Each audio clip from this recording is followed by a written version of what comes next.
kesempatan untuk second life. Yang setuju kata amin. Saya punya kesempatan second life waktu saya bertobat, lulus SMA, saya bertobat di situ second life saya. Saya pilih untuk tinggalkan hidup yang lama dan hidup di dalam Tuhan. Itu second life. Amin. Bahkan dalam perjalanan pelayanan yang nggak mudah pun saya bisa memilih untuk hancur lagi atau menjadi lebih baik. Itu second life kita. Kesempatan, semua orang punya kesempatan, tapi tidak semua orang mau memikirkan itu, mau merenungkan itu, dan mau memakainya. Saya berdoa supaya siang hari ini saudara dan saya dibukakan Tuhan tentang kesempatan akan second life. Keluar dari sini, setiap kita harus menjalani second life kita di dalam Tuhan. Yang setuju kata amin. Saya bilang ini kadang-kadang untung dia mendarat terus segar, masih punya usia yang cukup untuk melakukan banyak hal, dan dia bisa merevisi ulang rencana hidupnya, goal hidupnya, prioritas hidupnya. Saya bilang tidak semua orang begitu, tapi sehari saudara dan saya harus manfaatkan dulu dengan baik. Amin.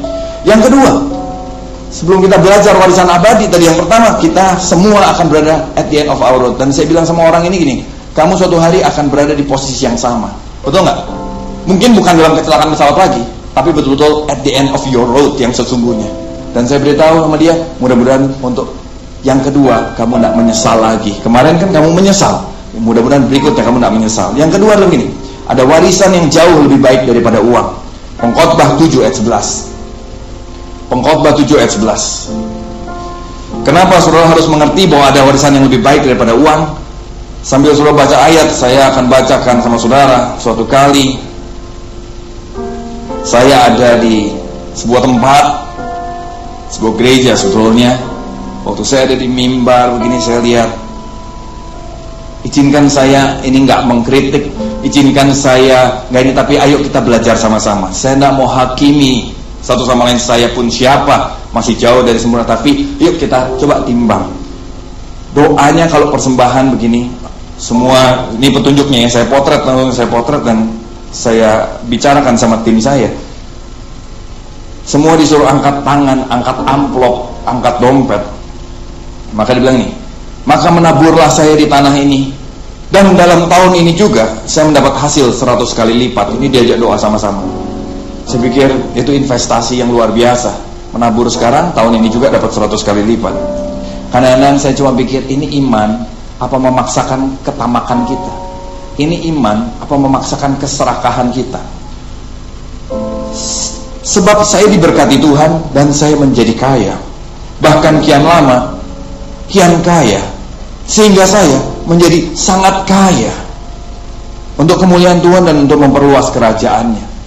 Dalam sebuah doa yang kalimat yang menjadi kaya, kian lama kian kaya, menjadi sangat kaya 3 kali. Tuhan hampir cuma disebut 1 kali, kayanya 3 kali. Belum termasuk 100 kali lipat 1 kali, jadi 4 kali. Bisa tangkap maksud saya? Coba kita lihat ayatnya dulu. Pengkhotbah 7 ayat 11. Hikmat adalah sama baiknya dengan warisan. Bahasa aslinya hikmat sama baiknya dengan uang, dan merupakan suatu keuntungan bagi orang-orang yang melihat matahari. Untung buat orang yang hidup. Jadi ada 2 Tuhan bilang, hikmat dan uang sama baiknya. Ayat 12, lihat ini. Sebetulnya gini, tapi perlindungan hikmat, kenapa sama baik? Karena perlindungan hikmat adalah seperti perlindungan uang. Uang itu powerful, yang setuju kata amin. Dengan uang kita kadang-kadang bisa powerful, bisa bikin banyak hal memang walaupun terbatas, tapi uang memang powerful. Dan Alkitab bilang nih, hikmat juga powerfulnya sama. Nah, kalimat terakhir, tapi yang membedakan apa? Beruntunglah yang mengetahuinya bahwa hikmat memelihara hidup pemiliknya. Itu kata Tuhan. Hikmat, beruntunglah kalau kita sadar, hikmat itu melihara yang punya. Uang pelihara yang punya nggak? Uang bisa bikin rusak yang punya nggak? Ya, itu dia bedanya. Uang powerful. Tapi apakah uang selalu memelihara yang punya? Nggak selalu. Seringkali atau kadangkala uang merusak hidup yang punya.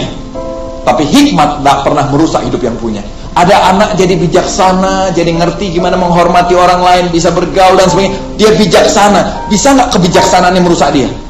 Nah, oke? Kebijaksanaan itu melindungi orang yang punya. Dengan kata lain Tuhan bilang ini, warisan yang lebih berharga daripada uang itu hikmat, itu nilai-nilai hidup, kebijaksanaan. Yang setuju katakan amin.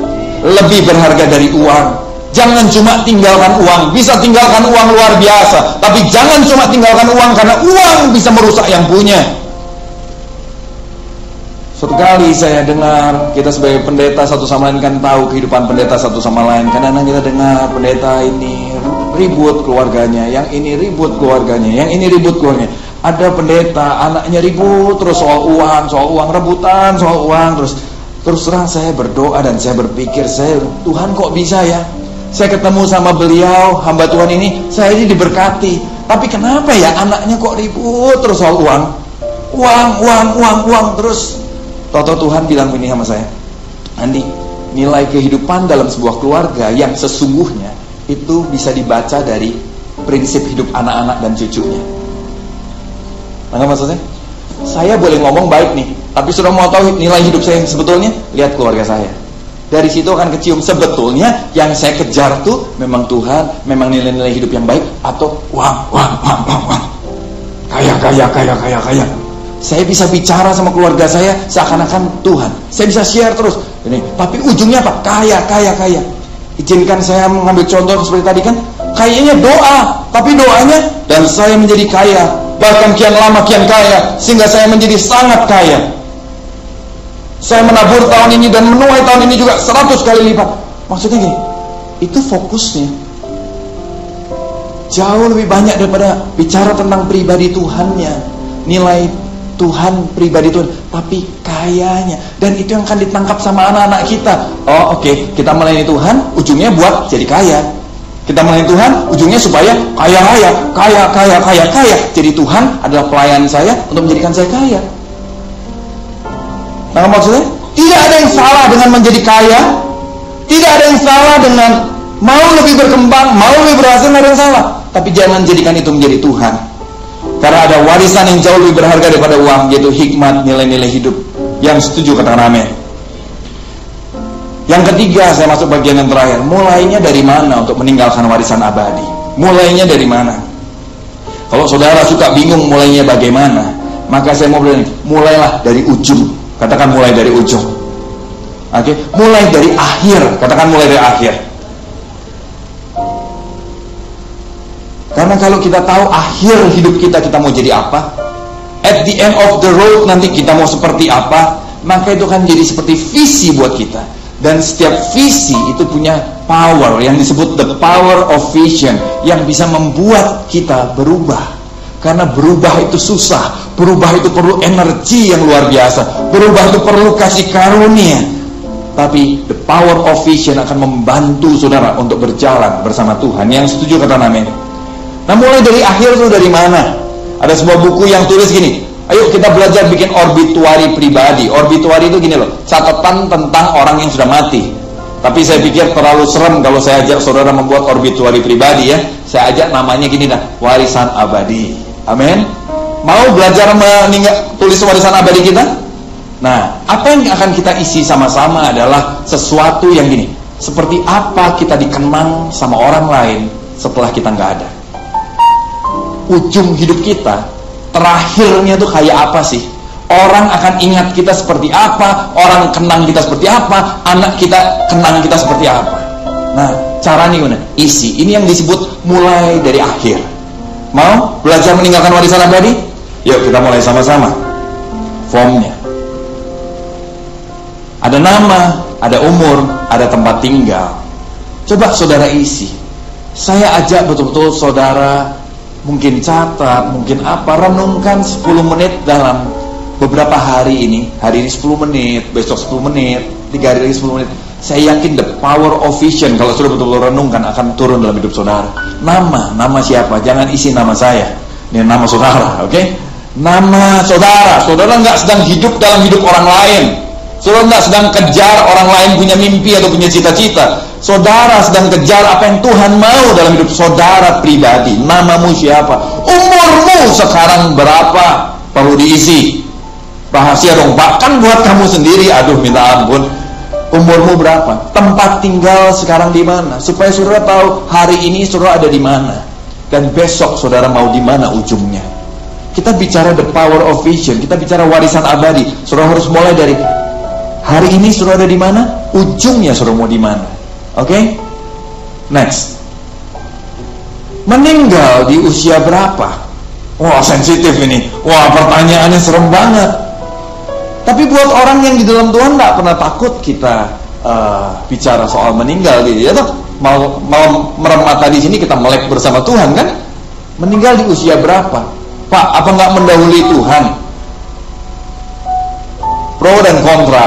Tapi saya pikir ini pemikiran yang bagus. Tujuannya apa? Saudara perlu isi ini supaya saudara tahu bahwa saudara punya waktu terbatas.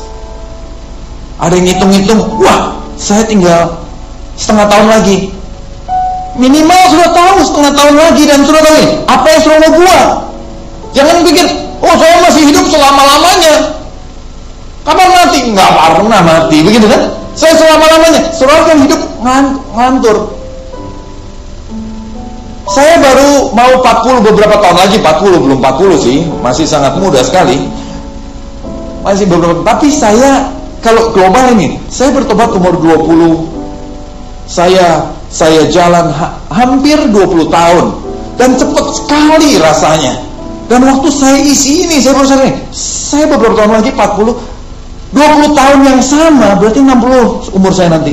20 tahun kemarin nggak kerasa loh. Berarti saya perkirakan 20 tahun yang besok juga nggak kerasa. Dan saya mulai bilang sama teman-temannya, jangan selalu pikir kita masih muda. Merasa muda itu penting, tapi sadar umur itu perlu. Sadar waktu itu perlu. Jangan baru bikin planning 20 tahun ke depan menyesal. Bikin planning sekarang bersama Tuhan untuk lihat apa yang Tuhan mau kerjakan supaya signifikan 20 tahun kita ke depan ini. Ya kan? Sebab saya nggak punya rencana meninggal di usia 60. Waktu saya disuruh di sini, saya bilang saya diskusi dulu sama istri sama anak saya. Kita kompakan dulu mau gimana. Ada teman saya sih, saya 55 tahun saja hidup di dunia, mau cepat ketemu Tuhan. Kita semua menasihati, jangan emosi. Coba pikir baik-baik ya. Kok mau buru-buru amat? Oh iya, diganti sama dia.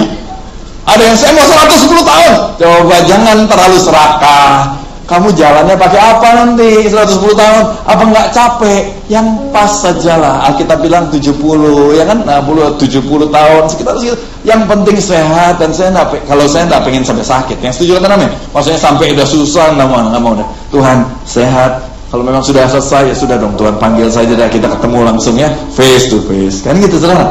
Amin. Oh ya dong. Meninggal di usia berapa? Perlu renungkan, oke? Rencana saudara bagian. Tempat tinggal terakhir di mana? Saya nggak bicara soal kuburan